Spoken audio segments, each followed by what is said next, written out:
lo que en el mundo real no sería tan fácil. Puede ser a través de ficción, puede ser a través de testimonio. En la literatura nos damos permiso de ser más viscerales, de ser más instintivos, sin tanto razonamiento, y esa parte instintiva conecta con los sentimientos ajenos que también van inconscientes. Entonces, cuando nosotros publicamos, muchas veces no esperamos qué tanto conecta la historia con los lectores. Uno pensaría que no tiene ninguna relación directa con el tema que están tocando de palabras que sanan, pero realmente depende cómo lo aborde el lector. Entonces, muchos lectores, a través de estas historias en las cuales trato de abordar temas muy varios. Hablando de poesía, ya empezamos con las amigas y amigos de la Academia Panameña de Literatura Infantil y Juvenil con las aventuras literarias del día de hoy. ¿Cómo están ustedes? Bienvenidos a Radio Ancón. Oye, gracias, Guillermo, por tus palabras tan motivadoras en esta mañana tan soleada aquí desde Calle 50. Muy contenta de tener a nuestros invitados en la mañana de hoy. Es palabras que sanan y me encanta porque estuve leyendo algunos resúmenes de una de nuestras invitadas y al doctor pues ya tenemos el gusto de conocerlo, pero vamos a esperar que ellos mismos se presenten. Aquí tengo a nuestra invitada, la doctora. Adelante, doctora. Muy buenos días a todos. Sí, con mucho gusto me presento. Mi nombre es Pragda Sodara. Yo soy médico de formación, pero soy docente por vocación desde hace más de 15 años y también soy escritora. Sí, y también nos acompaña en pantalla el doctor Osvaldo Reyes. ¿Qué tal? Yo estaba haciendo muecas así de lejos, que ya llegué. Tuve el gusto de compartir en la librería de Panamá la Vieja hace unos meses con el doctor que estaba dando una conferencia. ¿Cómo está, doctor? Encantado de tenerlos con nosotros esta mañana, como les digo, soleada. Quería empezar, pues, las damas primero, si me lo permite el doctor. Estuve leyendo algunos resúmenes de la obra y de la entrevista que se le ha hecho en internet a la doctora. Ayúdame a recordar bien su nombre, ¿cómo se pronuncia? Praxda. Pragda. Listo. Discúlpeme. Sí. No se preocupe. Doctora, hablemos un poco del tema de palabras que sanan. Tiene una experiencia como escritora, tiene un libro que se presentó en la Feria del Libro el año pasado y estuvo hablando sobre su vida, su experiencia personal, pero lo más interesante de todo es que este libro le ha servido de catarsis, de sanación personal, y me imagino que próximamente también tendrá otros libros, porque cuando uno inicia, yo lo recuerdo en mi caso que fue hace 26 años, el primer libro tenía algunas cosas que eran catarsis. Recuerdo perfectamente, me ayudó muchísimo el primer cuento para sanar algo que traía por dentro desde hace mucho tiempo, sembrado en mi niñez. Así que la experiencia personal como escritor de poder verter mis sentimientos o mi experiencia o situaciones familiares en las letras le permite a uno superarlo y ayudarse uno mismo a avanzar espiritualmente, sobre todo. No importa la religión que uno sea, eso es como subir una escala que uno pasa por encima del dolor y es un éxito definitivamente lograr ese nivel espiritual donde ya uno ha liberado, y definitivamente que la escritura le permite a uno hacer ese tipo de experiencias. Cuéntenos. Correcto. Bueno, nada más para aclarar, no fue el año pasado, fue hace ratito. Sí, perdóneme. Sí, pensé que había sido el año pasado. ¿En qué año no, fue? Ojalá. Osvaldo acá también sabe que pues escribir y publicar es costoso, pero nosotros mantenemos la promoción de nuestras obras constantemente, porque siempre hay un mercado que no nos ha encontrado. Exacto. Una generación nueva que no conoce los libros, por lo menos así ha sido la experiencia con la mayoría de los escritores amigos que yo conozco, como el doctor Reyes.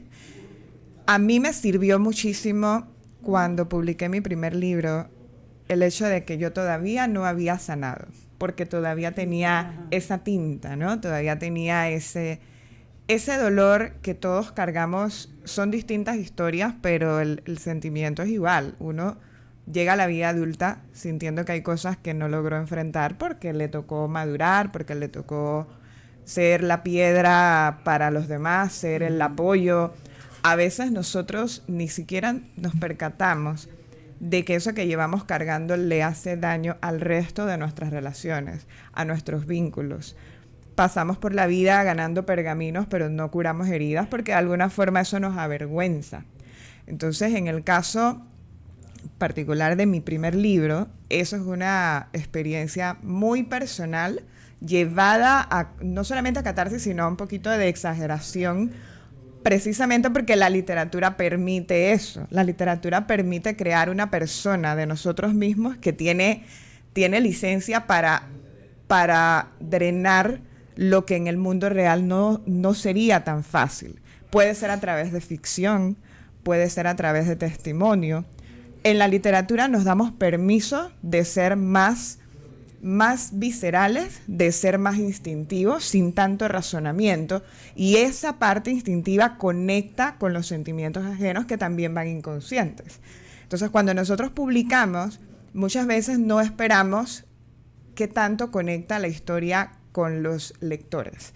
Uno dice, yo quiero publicar, por ejemplo, esta historia de mi vida sobre una relación que tuve fragmentada con mi familia, y resulta que las personas que se te acercan son personas que están en el otro lado del rol y te dicen, yo gracias a esta lectura, no solamente me siento bien con que yo hice el intento de estar con mis hijos, aunque las circunstancias no me permitieron lo que yo quería, gracias a esta lectura yo perdoné a fulano, gracias a esta lectura yo hice las paces con mi pasado, con lo que no pude cambiar.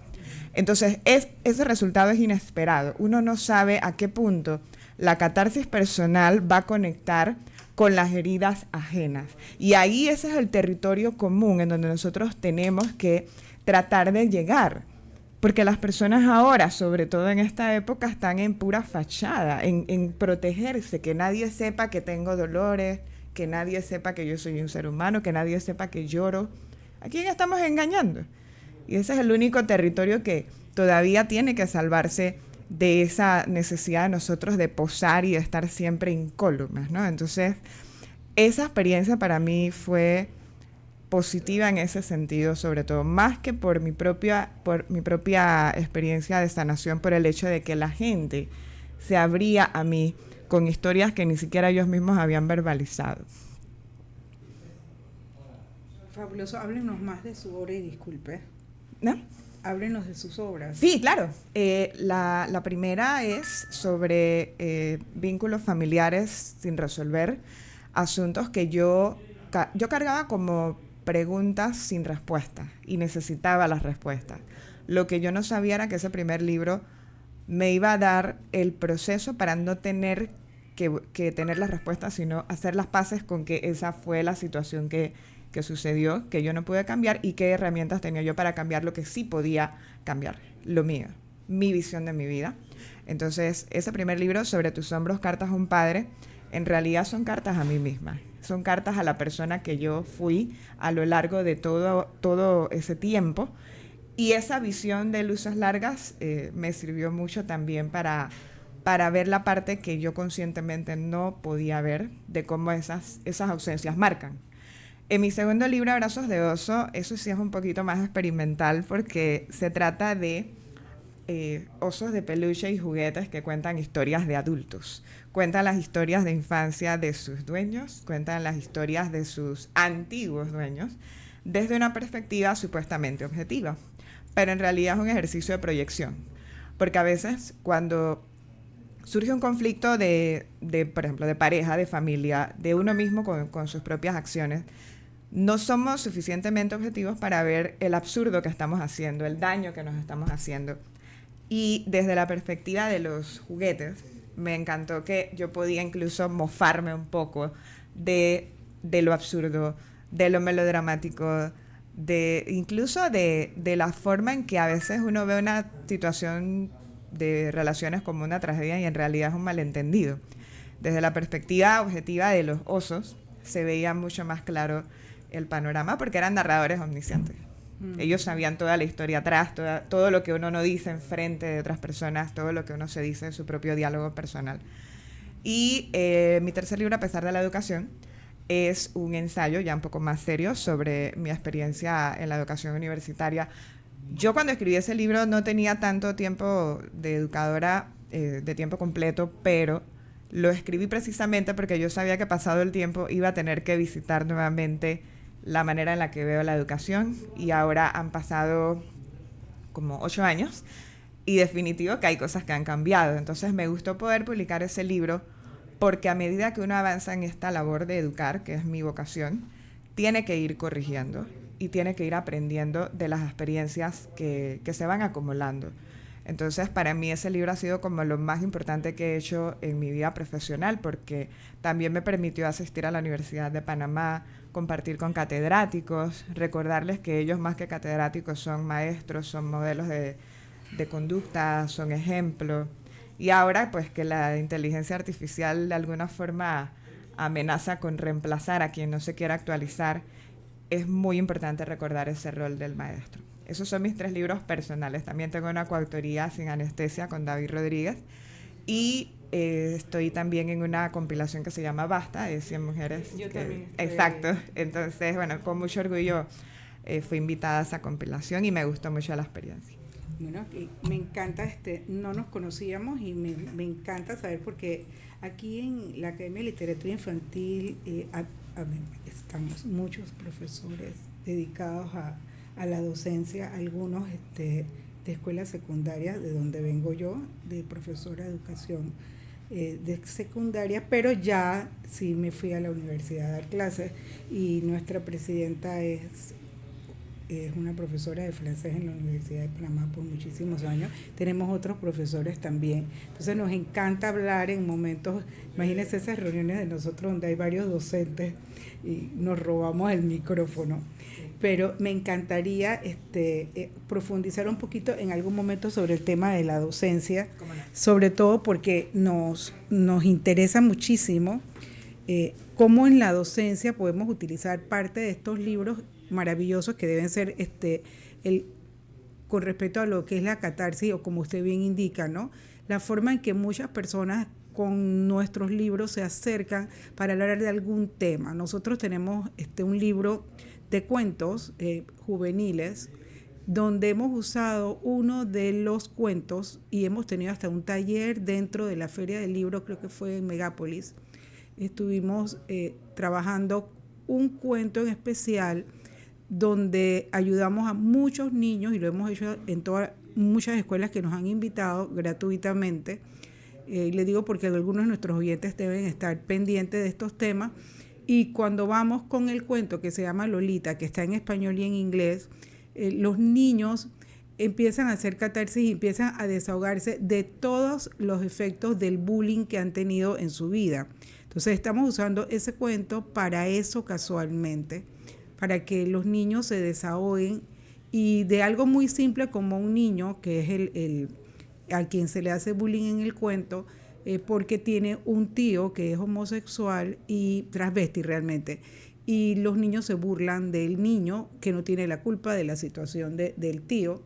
Y luego entonces en ese salón de clase, y me encanta recordarlo en varias ocasiones, hemos llorado, reído, porque hay niños que se sienten burlados de sus compañeros y le dicen 4 ojos, o bembón, o bueno, tantas cosas.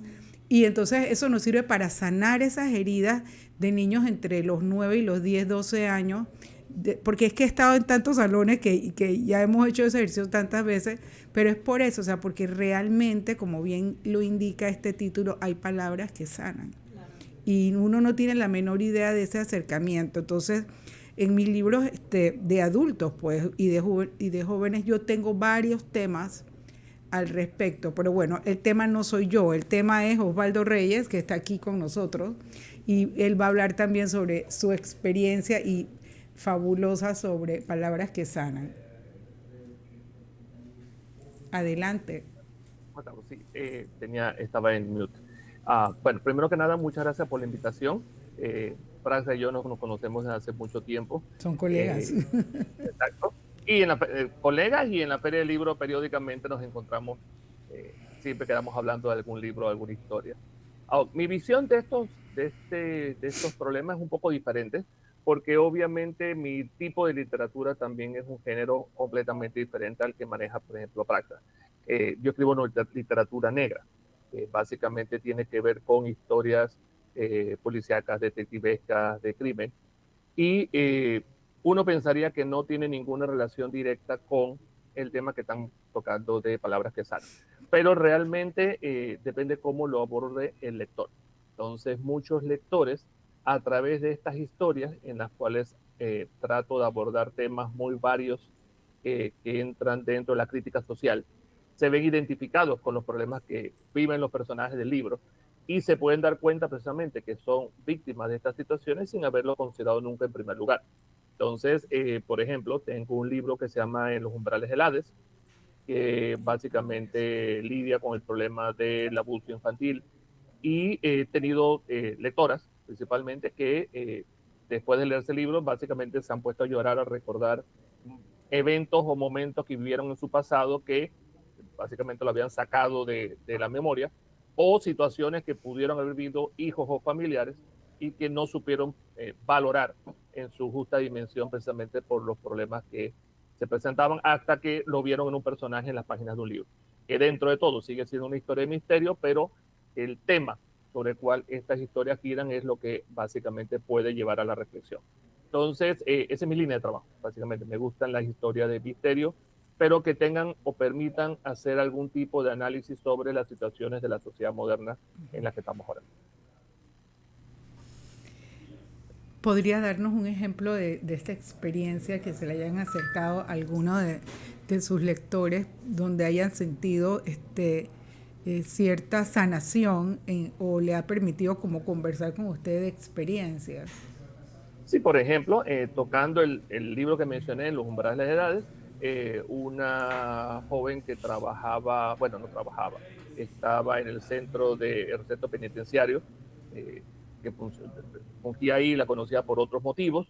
Me comentó después que salió de prisión que se había puesto a leer este libro, Los umbrales de las edades, y recordó básicamente experiencias que había vivido con su hijo, y abordando al hijo se dio cuenta de que posiblemente había algún tipo de situación que se puede considerar de abuso psicológico o emocional, y el libro le ayuda precisamente a darse cuenta de lo que estaba pasando. Entonces, a veces uno no está anuente a de lo que ocurre alrededor de uno, porque la visión de nosotros como seres humanos es muy tunelizada. O sea, básicamente tenemos todo lo que trabajamos y no le prestamos atención al entorno. Hasta que alguien nos lleva o nos llama la atención y dice, espérate, algo está pasando. Entonces, el hecho de vivir esa experiencia novelada y de darse cuenta, espérate, esto le pasa a Funarito, esto lo vi, esto ocurrió, cómo no me di cuenta, puede llevar precisamente a que uno quiera abrir los ojos y aceptar que existe una situación que amerita por lo menos investigar, y si uno ahonda un poquito, descubrir que efectivamente se estaba dando una situación que puede prevenirse o que podríamos evitar que siga empeorando. También funciona como herramienta disuasoria y también funciona como herramienta profiláctica, porque algunos de estos libros precisamente leídos por jóvenes los ayudan a ver, a tener esa visión de futuro de si ocurre algo, cómo debes actuar. Por ejemplo, en el tema del abuso infantil en particular, los jóvenes realmente no les tocan ese tema muchas veces, casi nunca lo hacen los padres y mucho menos a veces lo hacen en las escuelas.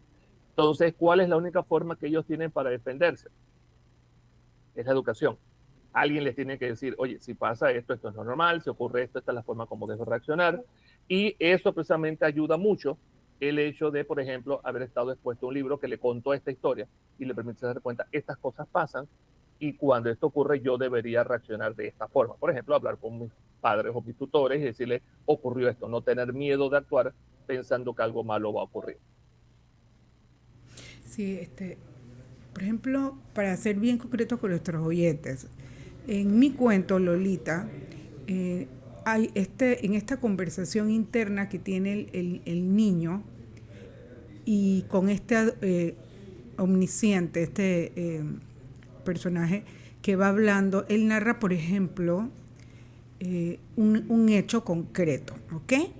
Y es bien interesante. Si usted va al baño con su hijo pequeño, y lo he hecho porque yo he tenido mi hija y he tenido mis nietos, entonces yo llevo a mi nieto al baño y yo lo acompaño al baño. Entonces cuando está pequeñito yo lo llevo al baño de las mujeres y él, indistintamente sea lo que sea, porque lo que va a hacer lo va a hacer en el baño de mujeres y yo lo cuido, ¿ok? O sea, yo no lo dejo entrar solo a un cuarto de baño de hombres, para nada. Y este personaje, o sea, él mismo en el cuento lo dice, ¿ves? ¿Quién inventó esto de los urinales uno al lado del otro? Empieza a cuestionarse este hecho y me ha encantado, o sea, eso ha traído una conversación real entre muchas personas, adultos, niños, jóvenes. O sea, la verdad, ¿quién habrá inventado esto? O sea, por ahorrarse espacio, por ahorrarse puertas. Para los hombres es terrible. Digo, yo no soy hombre, pero esto debe ser sumamente incómodo. Claro, no, usted no le está dando importancia, pero entrar a un baño, un niño al lado de un adulto, entonces así mismo lo dice y me disculpa. Entonces, que tienes que enfrentarte a este hombre todo peludo, ¿me explico? Y yo soy un niño y estoy viendo cosas que no tengo por qué estar viendo, ¿me explico? Porque de repente no llevan al niño a un baño de mujeres, pues. ¿Ve? Entonces, eso es un caso concreto de cómo en un cuento juvenil puede traer, y es más, prevenir problemas, ¿ve? Porque un niño no tiene por qué estar enfrente. Imagínense en las escuelas, ¿ve? En los colegios de hombres y de niñas que son mixtos, que esas cosas ocurren. Entonces, un niño pequeño va a entrar al baño, porque nada más los baños son separados cuando estás en kinder y pre-kinder. ¿Me explico? Pero primaria entera, todo el mundo, los hombres van a un lado y las mujeres van al otro. Entonces tú te encuentras un niño de 6º grado con un niño de 2º grado. Y entonces tú te quedas de repente y que, Katia, qué exagerada que eres. Digo, no, eso es una realidad. Eso es una realidad de todos los días en las escuelas. Igual también en los hospitales, porque que yo sepa, con toda esta belleza de Ciudad de la Salud, que se los digo, punto y aparte, estoy haciendo publicidad gratis aquí, o sea, es una cosa fuera de lugar. O sea, cuando yo fui me sentí que esto qué es, o sea, es una belleza y la atención maravillosa. No sé si es que han tomado un curso general y todo el mundo atiende fabulosamente bien, pero el asunto es que los baños son de mujeres y de hombres, o sea, no hay baños de niños pequeños. Entonces, la mamá tiene que entrar con el niño al baño de mujeres, o sea, ahí no hay otra. Usted no puede dejar que su hijo esté entrando a un baño solo. O sea, no estamos en tiempos donde la gente ya no hace esas cosas. Parece que por ahí me está en producción diciendo que hay publicidad. Volvemos en un momento. Y estos fabulosos escritores que nos están ayudando a llevar este programa tan interesante en nuestros radioescuchas en toda la República. Hace 2 semanas estuvimos en la Academia de Literatura Infantil y Juvenil inaugurando un rincón de lectura en la Biblioteca Colón en la ciudad de Washington, D.C., invitadas por la embajadora de Panamá ante la OEA, Ana Irene Delgado. Y la labor de Ana Irene de inaugurar en esta histórica biblioteca de la OEA un rincón de lectura apoyada por la Academia de Literatura Infantil y Juvenil, donde pudimos llevar libros de nuestros miembros y de algunos otros panameños que donaron sus libros. Estuvimos acompañando a la ministra de Cultura, quien también donó libros ganadores del Medio Pollito, de Chan Marín y de concursos que involucran jóvenes y niños en la República de Panamá. Estuvimos con la ayuda de la OEA y de la Embajada de Panamá en Washington, una velada hermosa donde participaron muchos miembros de la OEA, entre estos el secretario general, Su Excelencia el señor Almagro, a quien tuvimos el gusto de conocer y quien pudo ver parte de nuestras obras en la biblioteca. Esta biblioteca ese rincón va posteriormente a ser trasladado a un área todavía aún más cómoda para que cuando los adultos que visiten la biblioteca y vayan acompañados de sus hijos tengan un rincón de lectura. Y pues hasta el momento pues están participando libros de autores panameños, y también tuvimos ya la cooperación de la primera dama de El Salvador, que también nos envió libros de los salvadoreños. Así que esperamos pues que nuestros autores panameños se sientan muy felices, que gracias a este rincón de lectura para niños y jóvenes pues estamos abriendo fronteras para nuestros autores nacionales. Continuamos con esta hermosa mañana con este programa de Palabras que Sanan. Entonces, queríamos hablar sobre la experiencia como escritora que usted ha tenido pues a través de sus obras, no solo por la parte de lo que ya nos ha conversado, sino ¿existe alguna obra en especial donde usted haya sentido que haya hecho tanto rapport con las personas que las personas no se cansan de hablar del tema? Porque es que es interesantísimo, ¿ves? O que si le ha abierto una frontera adicional, sobre todo con las jóvenes. Yo lo recuerdo porque yo tengo otro cuento que se llama No llega nadie, y este es de una adolescente que decide irse a vivir con un hombre mucho mayor que ella, y la relación se vuelve asfixiante. No le pasa nada en términos físicos, pero sí mentalmente, a un momento que ella quiere regresar a su casa y no puede.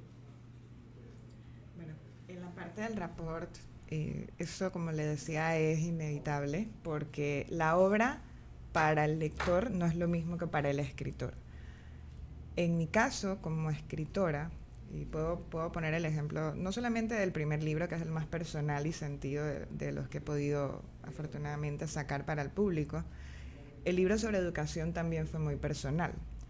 Y hubo algunas experiencias con maestros, con gente que se había dedicado a esta quijotesca labor de docencia, que por cierto Osvaldo también es docente, que me compartieron cuánto significó para ellos esa alabanza del trabajo de educación.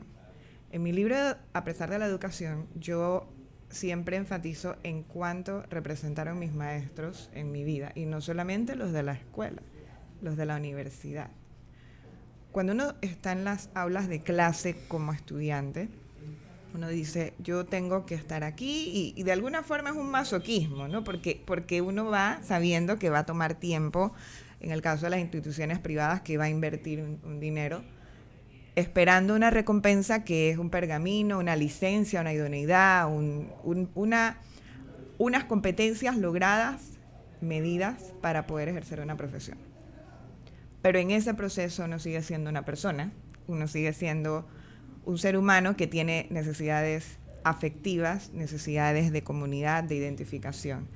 Y algo que en mi caso, pues en el libro me ocurrió, fue que varios maestros que estaban en el sistema público de educación me dijeron, yo iba a renunciar hace un par de años a mi trabajo, y de alguna manera medité por qué quería renunciar. Y eso yo lo toco directo en el libro. La docencia es un trabajo muy solitario. Aparte de ser una labor un poco, no voy a decir ingrata, porque por lo menos a mí me llena de mucha satisfacción. A mí también. Definitivo que esto es por amor, también es por un compromiso con la sociedad. Pero yo no sabía cuánto sufren los docentes en los colegios, los buenos docentes, que por cierto, ahora está el tema de los docentes y las protestas. Es bueno recordar que los educadores son también el pilar de la sociedad, y que muchas veces tienen situaciones que uno ni se pone a pensar, que por ejemplo ellos también tienen hijos, ellos también tienen deudas, ellos también tienen cosas que afrontar en su labor, un desgaste, y nosotros simplemente estamos viendo que los niños salen mal y les damos todo el peso de la culpa, y eso no es así. Entonces este maestro me dijo que él estaba por renunciar porque sentía que iba a llegar un momento en que ya no iba a sentir el gusto por lo que hace. Y que él de pronto había pensado, mejor me voy a una institución más cómoda, con un grupo más pequeño. Entonces yo le dije algo que hasta hoy lo sostengo. Tal vez el mérito está en ser luz en el lodazal. Uno puede ser un buen educador en un lugar que no te aprecia, que no te quiere, que no te paga a tiempo, que tratan todos los días de menospreciar tu labor porque hay otros intereses.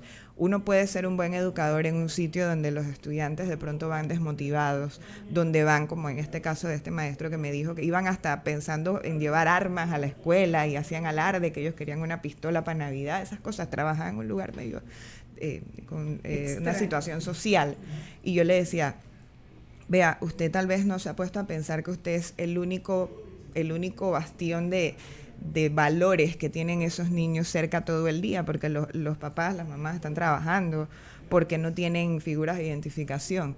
A veces en ese entorno docente uno más que dar contenido está dando modelo de vida, está dando inspiración y está dando ejemplo. Precisamente porque esto es una labor de amor, es una labor de compromiso, de que uno sabe que ese futuro ciudadano hay un día que uno tiene para hacer las cosas diferentes e inspirar. También tiene un día para destruir. Y cada vez que un educador tiene el poder de hablar con un grupo de estudiantes, sea quien sea, no se puede tomar a la ligera ese tiempo. No puede estar tratando la educación como si fuera la alcancía para pagarme esas vacaciones, la platita adicional. No, señor. Está bien que el trabajo es remunerado, pero nosotros somos parte de la inversión que hace la sociedad en que nosotros mejoremos como población y como país. Entonces, este docente en cuestión, yo tuve chance de decirle, usted es la única luz que tal vez tengan esos muchachos. Yo sé que esto es desgastante, yo sé que esto es solitario y sé que es muy ingrato, pero póngase a pensar, si usted se va, ¿cuánto van a perder esos muchachos? Porque escuelas va a haber muchas, pero un docente como usted nunca más lo van a tener. Entonces, cada vez que uno recuerda ese papel singular que tiene en la vida, en un pedacito de la vida, los estudiantes en todo nivel, tienen que tomarlo en serio. Conectando eso con mi primer libro, y para dar la oportunidad a Osvaldo también que participe, yo no tuve figuras paternas más importantes que mis maestros de la escuela, del Instituto Justo Arosemena, mis maestros del chino panameño, mis profesores de la universidad, que si me quedo dando la lista, aquí nos quedamos hasta las 11. Esos fueron, de alguna forma, figuras paternas que vieron lo que yo necesitaba mejorar en disciplina, mejorar en la actitud hacia mí misma, darme valor como persona y eventualmente como profesional. Entonces, la labor transformadora de la educación, nosotros no la podemos subestimar, sobre todo y especialmente cuando estamos en estos lodazales que caracterizan a nuestra cultura panameña y su rol la manera en la que ven el rol del educador. Doctor Osvaldo. Por mi parte, me encanta cuando habla Praxa, porque lo habla con esta emoción desde el punto de vista de docente. Y curiosamente, el libro que voy a sacar este año, porque este año sí saco el libro nuevamente, publicable en la Feria del Libro, uno de los personajes es un profesor de escuela secundaria, el cual está decepcionado del sistema educativo, está precisamente pensando renunciar, y se le presenta una oportunidad de hacer dinero, en cierta forma haciendo trampa. Trampa. Haciendo trampa, exacto. O sea, se le da esa oportunidad, porque básicamente va a quedar de jurado en un fallo y tiene la oportunidad de hacer algo de dinero si manipula el resultado. Pero, y decide y encuentra una forma muy curiosa de obtener lo que busca, utilizando a sus estudiantes como si fueran herramientas para darle ideas. Al final no vamos a hacer el destripe de lo que ocurre, pero al final él se da cuenta realmente de cuál era su papel como profesor y que realmente lo que le faltaba era encontrar ese deseo de volver a sus raíces y de repente no enfocarse tanto en la parte del dinero, sino en realmente porque estaba allí. Y es en ese proceso de literalmente tratar de hacer algo de trampa que se da cuenta de que estaba haciendo las cosas de manera equivocada y, digamos, encuentra cierto grado de redención y vuelve a lo que siempre debió haber sido, que era un maestro. Así que sí, a través de los libros, incluyendo los de literatura negra, uno puede enfocar todos esos temas. Nada más que yo no los hago estilo ensayo, sino que los pongo de una manera novelada. Novelada, interesantísimo. Yo les admiro enormemente a las personas que trabajan en la educación secundaria. Yo probé privada, en la privada, por ejemplo, que también la basan en la pública. O sea, tienes que hacer esta planeación semanal y diaria y tienes que cumplir con una serie de requerimientos. Entonces, la persona que está allá afuera no sabe lo difícil que es poder cumplir con toda esa planeación y ese programa a sabiendas que tienes muchos frentes, ¿ves? O sea, primero que nada, el de tus supervisores. Después, los supervisores del ministerio per se. Y aparte de eso, también tienes que tener un juego político con tus propios colegas, que uno está haciendo una actividad y él quiere que tú le lleves tu salón a esta actividad y la otra actividad del otro y la otra actividad del otro, pero tú también tienes que cumplir con tu currículo, tienes que cumplir con tu planeación. Entonces, ¿cómo uno hace para poder estar bien con todo el mundo? Es casi imposible. Igual entonces también toda esta serie de llamémosle, formas modernas de la educación que ya no te impiden, que te impiden, me explico, que tu naturaleza interna salga y que tienes que frenar un montón de situaciones a pesar de todos los modelos conductuales que tuviste en tu infancia, que a mi profesor nunca le importó que mi papá se pusiera bravo si me tiraba un borrador. ¿Me explico? ¿Ves? O sea, es más, yo creo que si yo lo acusaba, jamás lo haría, me explico, a mi padre o a mi madre que un profesor me tiró, él va y le dice, lo felicito y vuelve y es más pele. ¿Me explico? O sea, los padres ahora, yo lo recuerdo porque esta experiencia, agarrar por el hombro a un estudiante, solamente por el hombro, me explico, y decirle, un momento, el tocar a un muchacho me buscó un problema en la escuela secundaria porque un papá me dijo que yo no podía tocar al hijo de esa forma. Yo dije, ¿de qué forma? Lo que yo dije, lo detuve, me explico, detuve, no lo marqué, no le he hecho absolutamente nada. Y entonces yo me quedaba así, digo, Dios mío, la sobreprotección de los padres. Entiendo que hay muchos casos de abuso y de exceso de autoridad, pero ese exceso de protección le hace un daño terrible a la juventud.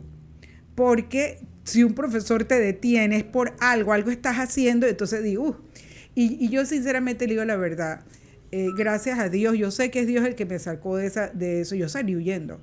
La palabra es así, salir huyendo, porque yo no voy a pensar que me voy a ganar la vida tratando de llevarme bien con todo el mundo, cuando, imagínense, mi materia es contabilidad, es matemática. Entonces, o sea, tú recibes con un montón de problemas tan grandes y lagunas en cosas tan simples como tabla de multiplicar, y el tiempo y todas estas cosas, y no puede ser, o sea, no puede ser. Yo salí huyendo, yo me quito el sombrero con los educadores de escuela secundaria aquí en Panamá, porque la situación es durísima. O sea, yo me sentí muy contenta cuando hubo lo de los aumentos salariales y esas cosas, porque les digo la verdad, o sea, ese trabajo hay que quitarse el sombrero. Y el que está metido en eso es porque realmente muchas personas lo critican, pero creo que hay mejores profesores que malos profesores. O sea, malos profesores por haber un par, pero todo el mundo hace su gran esfuerzo, y si en el lugar, ya sea público o privado, hay una buena supervisión, las clases se dan. Entonces, todas estas situaciones son muy tristes, porque uno sabe, el que se mete a docente de escuela secundaria es por vocación. Me explico, porque si no hacen otra cosa. O sea, la verdad que eso es lo que yo pienso, esa es mi manera de ver. Y entonces, bueno, yo lo felicito. En la universidad es totalmente diferente. Donde yo doy clases, tengo 7 años de estar dando clases, no tengo problemas, solamente al principio, mientras yo me adaptaba a una generación. Yo tengo 63 años, la diferencia son 4 generaciones a la gente que yo le doy clases, ¿ves? Pero yo he tenido la suerte de que mis colegas, ya he graduado varios, son personas que tienen la necesidad de trabajar y la necesidad de estudiar. O sea, nunca he tenido niños de papá y mamá, todos trabajan, porque en contabilidad la gente tiene que trabajar. No sé otras materias, pero en mi área todo el mundo trabaja 8 horas y sale corriendo para su universidad. Así que es muy, muy difícil que los contadores te vengan con alguna cosa, no sé. Me encanta estar, nosotros todavía tenemos un tiempo más, doctora, no sé si quiere colaborarnos en algún otro tema que tiene que ver con el tema, porque tenemos 10 minutos y tenemos oyentes que están escuchándonos por la radio en un tema tan interesante como el de palabras que sanan. Claro que sí. Por supuesto. Son suyos. No voy a dejar de hablar de la lectura. Específicamente, nosotros los que escribimos queremos que la gente lea.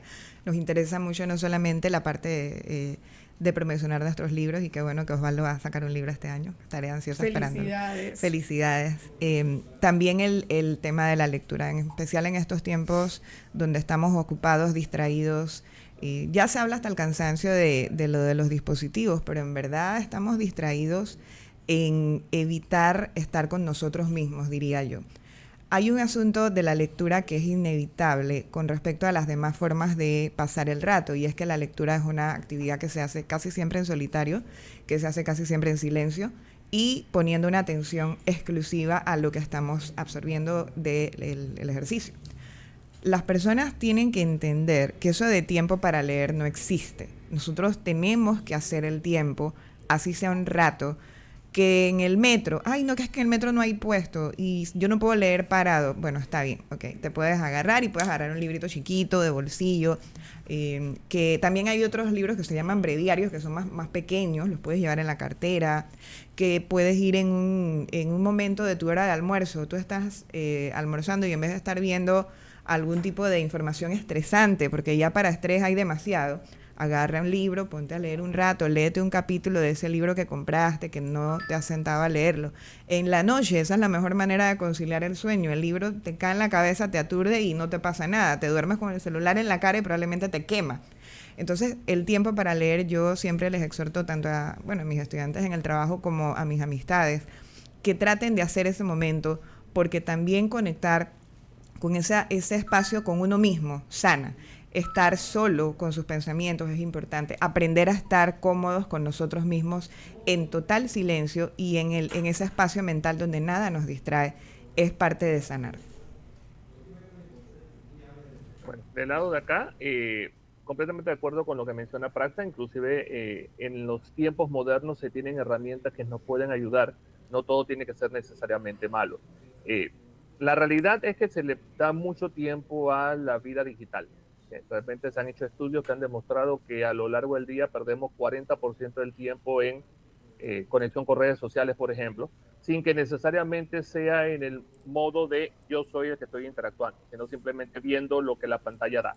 La pantalla son imágenes por segundo que llaman la atención y capturan muy fácilmente y uno se va y sin darte cuenta se pueden perder horas en ese proceso que se pudo utilizar de una manera más productiva, lo cual no quiere decir que sea malo, pero todo dentro de medidas aceptadas. Pero yendo nuevamente con la parte digital, y yo en lo particular que, por ejemplo, trabajo en 2 sitios y tengo que movilizarme y tengo que lidiar con el tráfico, que es uno de esos momentos del día donde uno siente que pierde tiempo, yo en lo particular lo aprovecho leyendo, no en libros físicos, sino en audiolibros, una forma de lectura que a veces no es considerada, pero es extremadamente útil para eso.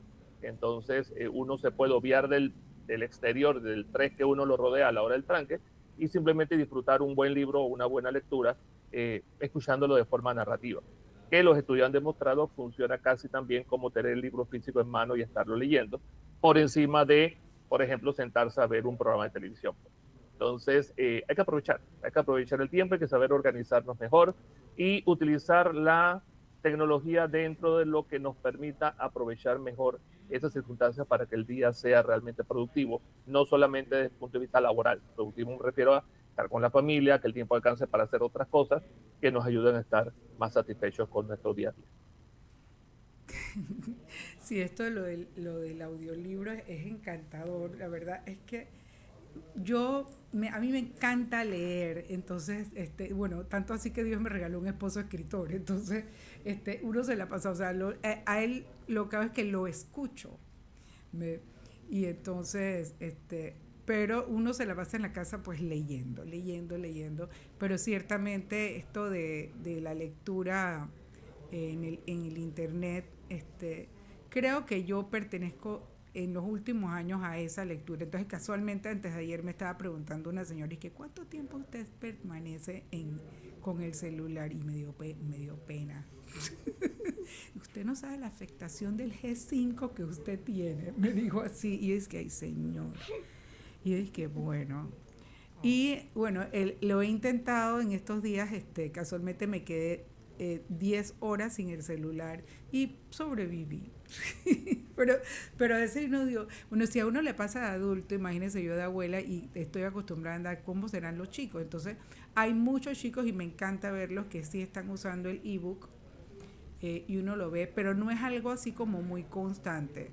En la Academia de Literatura Infantil nosotros ya tenemos una lista como de 6 autores que estamos en fila gracias a la intervención de a la APEDE y EduPan. Hemos logrado subir en las redes del Ministerio de Educación, en la plataforma Esther y en otra plataforma que también se está usando en la privada, algunos de nuestros libros de forma gratuita. Nos limitan cierto monto de dinero, pero nos pagan como una regalía 5 centavos a cada autor que haya hecho el convenio con Medupan. Y ya hay autores, les invito, si están interesados en alguno de sus libros, pues ponerlo en las redes para que se anoten, hablen con Apli y hablen con Medupan, y estamos en la fila, porque los que ya estamos todavía no podemos ser leídos en totalidad, porque ya ustedes saben que el ministerio, la banda ancha no es lo suficientemente fuerte para soportar libros, y eso que mi libro es pequeño. Pero de todas maneras, pues tenemos la esperanza de poder llegar a todos los rincones del país a través de las redes cuando esta realidad se dé, que espero que sea pronto. Tengo entendido que ya se solucionó el problema de la licitación y que prontamente pues las escuelas, porque hemos vivido siempre pensando que hay internet en las escuelas, pero hay es Gmail, pero no es que haya un internet que tú te puedes conectar todo el día y estás en la escuela ahí pegado a la computadora. Algunas sí, pero la mayoría no. Digamos que es como un 40% sí. Pero en esas escuelas que, por ejemplo, siempre nos llaman, y gracias al Club Kijuanis y al INSPAD, la Academia de Literatura Infantil ha podido acompañar al Kijuanis Gardenias a abrir rincones de lectura en muchos lugares del país. Y ya estamos hablando de que ya están llegando hasta Darién y han estado en Arraiján, en Chorrera, pero en lugares alejados de la ciudad. Entonces, por ejemplo, hace unos meses me invitó Amanda Barraza, presidenta de Kijuanis Gardenia, a la inauguración de un rincón de lectura en el 6º grado de la Escuela República de Estado de Qatar, en Bellas Blancas, creo que se llama, en Tanara. Bien, entonces cuando yo llegué a esta escuela, resulta que ellos hablan de que hay informática, sí, pero no hay internet. Entonces, cuando los niños quieren usar el internet, se tienen que ir con el celular a alguna esquina de la escuela a ver dónde pega el celular para poder hablar, porque no llega la señal, no hay señal. Entonces yo digo, ay Dios mío, Señor, nosotros todavía estamos pensando en que estamos modernos aquí en la ciudad y pensamos que la comunicación, cómo se puede dar una sanación a través de la palabra gratuitamente si no llega el internet normal. Y bueno, así es una cosa de todos los días. Yo les agradezco enormemente la participación. Se pueden dar cuenta que nos podemos quedar aquí horas hablando, ¿no? Y eso es lo que nos encanta de nuestro programa de aventuras literarias, y esperamos que nuestros oyentes hayan quedado más que satisfechos con nuestro programa del día de hoy y con deseos de conocer las próximas obras.